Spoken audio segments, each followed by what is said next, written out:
Hey guys, welcome back to the Weightlifting Lab, and today we are in the kitchen making our world famous almond cheese.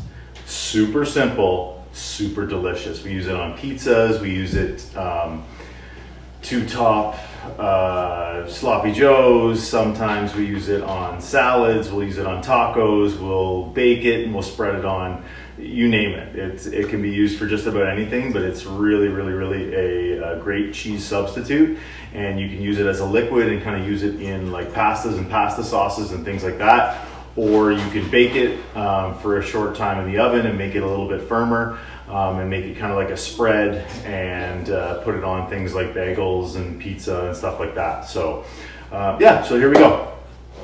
First thing you want to do is get your 1 1/4 cup of almonds, which I have right there. So normally you can do two things. You can soak them overnight, which will make them much softer for when you blend them up. It'll give it a much creamier consistency. But what we do, just to save time, because we don't often have a lot of time with my little munchkins running around, we just boil the kettle.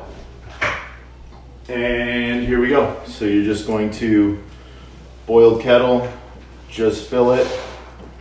And really, it turns, oops, a little bit of overflow there, but it turns 6 hours of soaking into 10 minutes of sitting in boiling water. And that will really make them soft and ready to rock. And then in the meantime, we're just gonna take our pitcher for our Vitamix, and we're just gonna add the rest of the ingredients. So, first thing that I'll add is just 3 tablespoons of oil. So I like to use avocado oil, just simply because it really doesn't have a lot of flavor, so it doesn't interfere with the flavor of the cheese itself from the other ingredients.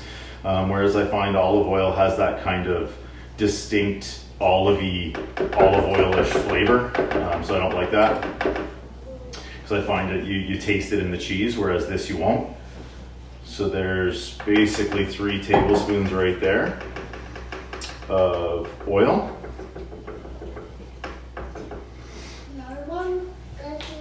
And we're gonna go with 2.5 tablespoons of lemon juice. So we're gonna take our lemon juice here. Actually, I'll shake it up real quick first. Give it a little shaky. 2.5 tablespoons of lemon juice. So there's 1.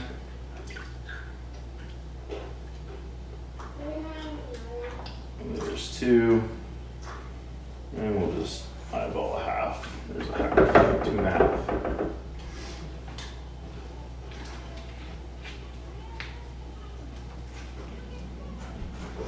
All right. One thing I forgot is my garlic.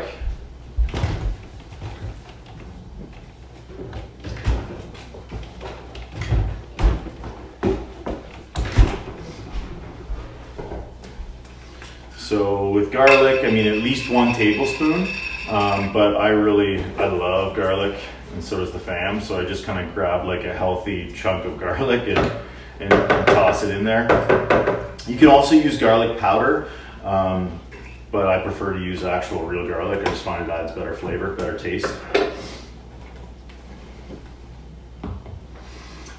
Salt on top of that, just a couple of turns of salt, because you're going to be adding some soy sauce too. So I just find this adds just a little bit of a different flavor to it.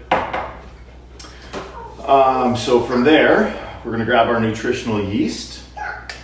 So nutritional yeast, we're going to use about 1/3 of a cup. 1/3 of a cup nutritional yeast right here. And I can link where you get this, where we get it on Amazon. Doesn't matter if you go a little bit over. This is just what basically really gives it a nice cheesy flavor. So you're just going to dump that in there right there. Dump her in there, nutritional yeast added. And then from there, we need 1/3 of a cup of soy sauce as well. So you can use soy sauce, you can use tamari sauce. It's really up to you. We typically have tamari sauce here in the house. So we'll add 1/3 of a cup of tamari sauce.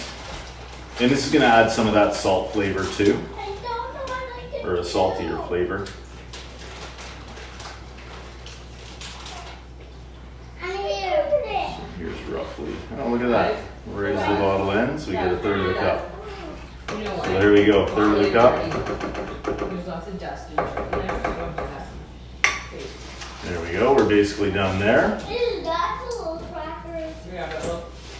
And then we're also gonna add a third of a cup of almond milk. No, you'll just make a mess. There we go, third of a cup of almond milk. So there is all of our ingredients added. We are just gonna wait about 10 minutes. We're gonna add our almonds when they start to absorb some of the water. You know they're getting a little bit softer, so you'll see them start to kind of rise to the top and fill the cup. And then basically from there, we're just gonna drain the almonds, drain the water out, and we're gonna dump it in here. So we'll see you again in about 5 minutes or so. All right, guys, we are back with the second part of our cheese making. So for the almond cheese, these almonds have been sitting in here for a little while, so now I'm just going to drain them in the sink here.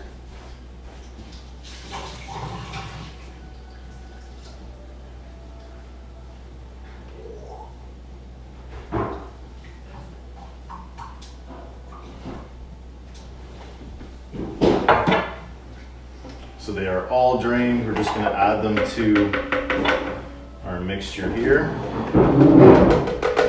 They're cold. I'm gonna try and get these little bitty guys in here too. Why waste anything?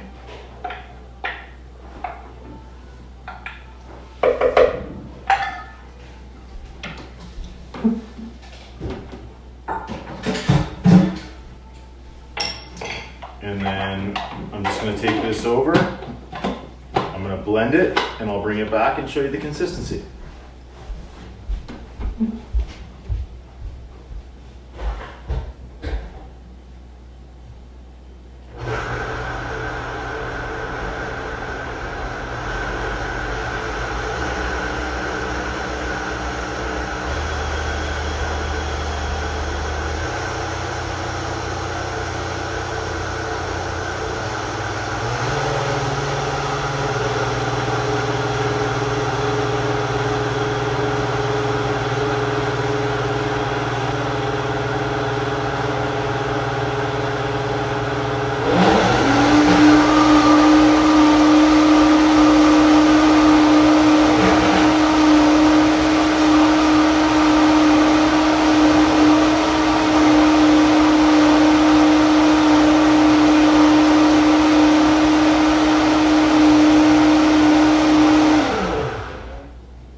All right, so it is literally a not super thick, but rather creamy texture and consistency. It's almost like a thin spread. So again, what we'll do is we'll pour this into just a regular container. It'll get a little more solid in the regular container itself once it has a chance to settle a little bit. But what you could do there too is you could actually just pour it into just some sort of a glass dish. I think we've used like a loaf pan before in the past is what we typically do. Small loaf pan, and you just pour all that in there and bake it in the oven. And it generally hardens up and becomes more of a spread. So it's another way you can use it. But we like it just like this. We'll use it on as the base for our pizzas. We'll use it for topping lasagnas. We'll use it for drizzling over different pasta dishes and things like that too, in place of things like Parmesan cheese and cheese in general. So this is really a fantastic staple to add to your plant-based nutrition program, and you'll be feeling much healthier. It's much better for you, much better for the environment, and yeah. Stay tuned for more recipes, and I hope you like this one, guys. Send us your comments and let us know what you think. Talk to you soon. Please like and subscribe. If you have any questions or you want to see a particular video made, please enter it in the comments section. I answer all comments. Thanks for supporting the Weightlifting Lab.